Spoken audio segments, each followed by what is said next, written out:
வணக்கம் கிரிக்கெட் ரசிகர்களே. உலகக்கோப்பை வென்ற இந்திய அணி கத்துக்குட்டியான அயர்லாந்து அணியிடம் ஒரு T20 தொடரை அதுவும் 2.0 என்ற கணக்கில் முழுமையாக இழக்கும் என்று யாராவது கனவிலாவது நினைத்திருப்போமா? ஆனால் அதுதான் இப்போது அயர்லாந்து பெல்ஃபாஸ்ட் மைதானத்தில் நிஜமாக நடந்திருக்கிறது. IPL தான் இந்திய கிரிக்கெட்டை வளர்க்கிறது. நம்மிடம் 3 சிறந்த அணிகளை உருவாக்கும் அளவுக்கு திறமையான வீரர்கள் இருக்கிறார்கள் என்று பெருமைப்பட்டு கொள்ளும் நமக்கு இந்த தொடர் தோல்வி மிகப்பெரிய சவுக்கடியாக அமைந்துள்ளது. ஜூன் 2026 நடைபெற்ற இந்த சுற்றுப்பயணத்தில் ஸ்ரேயாஸ் ஐயர் தலைமையிலான இளம் இந்திய அணி எங்கு தவறு செய்தது? இந்த வீழ்ச்சிக்கு IPL எப்படி முக்கிய காரணமாக அமைந்தது? அயர்லாந்து அணி எப்படி இந்த வரலாற்று சிறப்புமிக்க வெற்றியை பதிவு செய்தது? வாருங்கள் இந்த வீடியோவில் விரிவாக பார்க்கலாம். முதல் T20 போட்டியில் இந்திய அணி டாஸ் வென்று பந்துவீச்சை தேர்வு செய்தது. அயர்லாந்து அணி எளிதாக வீழ்த்திவிடலாம் என்ற அதீத நம்பிக்கையுடன் களமிறங்கிய இந்திய அணிக்கு ஆரம்பத்திலே அதிர்ச்சி காத்திருந்தது. அயர்லாந்து அணி முதலில் பேட்டிங் செய்து 20 ஓவர்களில் 182 ரன்கள் குவித்தது. விக்கெட் கீப்பர் லோகன் டக்கர் 50 ரன்கள் மற்றும் கேரத் டெலானி 49 ரன்கள் ஆகியோரின் அதிரடி ஆட்டம் இந்திய பந்துவீச்சாளர்களை திணறடித்தது. 183 ரன்கள் எடுத்தால் வெற்றி என்ற சவாலான இலக்குடன் களமிறங்கிய இந்திய அணிக்கு இளம் வீரர் அபிஷேக் சர்மா 20 பந்துகளில் 50 ரன்கள் மட்டும் நம்பிக்கை அளித்தார். அவர் களத்தில் இருக்கும் வரை இந்தியா எளிதாக வென்றுவிடும் என்றுதான் தோன்றியது. ஆனால் மேத்யூ ஹலாட் 3/28 மற்றும் ஜெய் முத்ரா 2/26 ஆகியோரின் அபார பந்துவீச்சில் இந்திய அணியின் மிடில் ஆர்டர் சீட்டுக்கட்டு போல சரிந்தது. 45/1 என்ற வலுவான நிலையில் இருந்த இந்தியா 148 ரன்களில் ஆல் அவுட் ஆனது. 34 ரன்கள் வித்தியாசத்தில் அயர்லாந்து பெற்ற இந்த வெற்றி ஒட்டுமொத்த கிரிக்கெட் உலகையும் அதிர்ச்சியில் ஆழ்த்தியது. முதல் தோல்விக்கு பிறகு இரண்டாவது போட்டியிலாவது இந்திய அணி சுதாரித்து கொண்டு மீண்டும் வரும் என்று ரசிகர்கள் காத்திருந்தனர். டாஸ் வென்று மீண்டும் முதலில் பந்து வீசிய இந்திய அணி அறிமுக வீரர் பிரின்ஸ் யாதவ் 3/22 மற்றும் சிவன் தூபே ஆகியோரின் சிறப்பான பந்துவீச்சால் அயர்லாந்து அணியை 154 ரன்களுக்கு 8 விக்கெட் இழப்பிற்கு கட்டுப்படுத்தியது. ஹாரி டெக்கர் மட்டுமே அயர்லாந்து சார்பாக 53 ரன்கள் குவித்து அணியை மீட்டெடுத்தார்.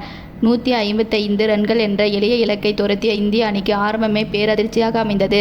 சஞ்சு சாம்சன், அபிஷேக் சர்மா மற்றும் கேப்டன் ஸ்ரேயஸ் ஐயர் ஆகியோரின் வரிசையாக ஆட்டமிழந்து வெளியேறினர். ஒரு கட்டத்தில் இந்திய அணி 19 ரன்களுக்கு 3 விக்கெட்டுகளை இழந்து தத்தளித்தது. மிடில் ஆர்டரில் திலக் வர்மா 55 ரன்கள் மட்டுமே தனி ஒருவனாக போராடினார். அவருக்கு ஓரளவுக்கு அக்சர் பட்டேல் ஒத்துழைப்பு அளித்தார். கடைசி ஓவர்களில் வெற்றிக்கு அதிக ரன்கள் தேவைப்பட்ட நிலையில் ஹர்தீஸ் ராணா 10 பந்துகளில் 21 ரன்கள் விளாசி இந்திய அணிக்கு ஒரு சிறிய நம்பிக்கை அளித்தார். ஆனால் துரதிருஷ்டவசமாக இந்திய அணியால் 20 ஓவர்களில் 153 ரன்கள் மட்டுமே எடுக்க முடிந்தது. வெறும் 1 ரன் வித்தியாசத்தில் தோல்வியை தழுவிய இந்திய அணி 2/0 என தொடரை முழுமையாக அயர்லாந்திடம் பறிகொடுத்தது. இந்த தொடரில் அயர்லாந்து அணியின் வெற்றிக்கு மிக முக்கிய காரணமாக அமைந்தவர் ஜெய் முத்ரா. ராஜஸ்தான் மாநிலம் டோங்கு பகுதியைச் சேர்ந்த இவர் ஒரு மென்பொருள் பொறியாளர். அயர்லாந்து சென்று அங்கு தனது கிரிக்கெட் ஆர்வத்தால் உள்ளூர் போட்டிகளில் விளையாடி பின்னர் அயர்லாந்து தேசிய அணியில் இடம் பிடித்துள்ளார். இரண்டாவது போட்டியில் தனது முதல் ஓவரிலே சஞ்சு சாம்சனை டக் அவுட் ஆக்கிய ஜெய் முத்ரா அடுத்தடுத்து அபிஷேக் சர்மா மற்றும் ஸ்ரேயஸ் ஐயர் ஆகியோரின் விக்கெட்டுகளையும் வீழ்த்தி இந்திய அணியின் முதுகெலும்பை உடைத்தார். இந்திய மண்ணில் பிறந்து இந்திய பாஸ்போர்ட் வைத்திருக்கும் ஒருவரே இந்திய அணியின் வரலாற்று தோல்விக்கு முக்கிய காரணமாக அமைந்தது காலத்தின் விந்தை என்றே சொல்ல வேண்டும். இந்திய அணியின் இந்த படுதோல்விக்கு பல காரணங்கள் சொல்லப்பட்டாலும் மிக முக்கிய காரணம் IPL தொடர் மற்றும் அதன் தாக்கம் என்றுதான் கிரிக்கெட் விமர்சகர்கள் கருதுகின்றனர். IPL போட்டிகள் இந்திய வீரர்களுக்கு பணத்தையும் புகழையும் பெற்று தந்தாலும் சர்வதேச கிரிக்கெட்டின் சவால்களை எதிர்கொள்ளும் திறனை மழுங்கடித்து வருகிறதா என்ற மிகப்பெரிய கேள்வி தற்போது எழுந்துள்ளது. IPL தொடரில் பெரும்பாலும் ஆடுகளங்கள் பேட்டிங்க்கு சாதகமானவை. பந்து அவ்வளோ ஸ்விங் ஆகாது, பவுன்ஸும் சீராக இருக்கும். அங்கு பந்தை கண்மூடிக்கொண்டு சிக்ஸருக்கு பறக்கவிடும் இந்திய வீரர்கள் அயர்லாந்தின் பெல்ஃபாஸ்ட் மைதானத்தில் பந்து லேசாக ஸ்விங் ஆன உடனே திணற ஆரம்பித்துவிட்டனர்.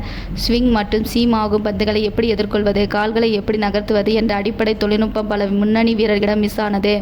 T20 போட்டிகள் என்றாலே முதல் பந்திலே இருந்து அடித்து ஆட வேண்டும் என்ற மனநிலை IPL தொடரால் வீரர்களிடம் ஆழமாக பதிந்துவிட்டது.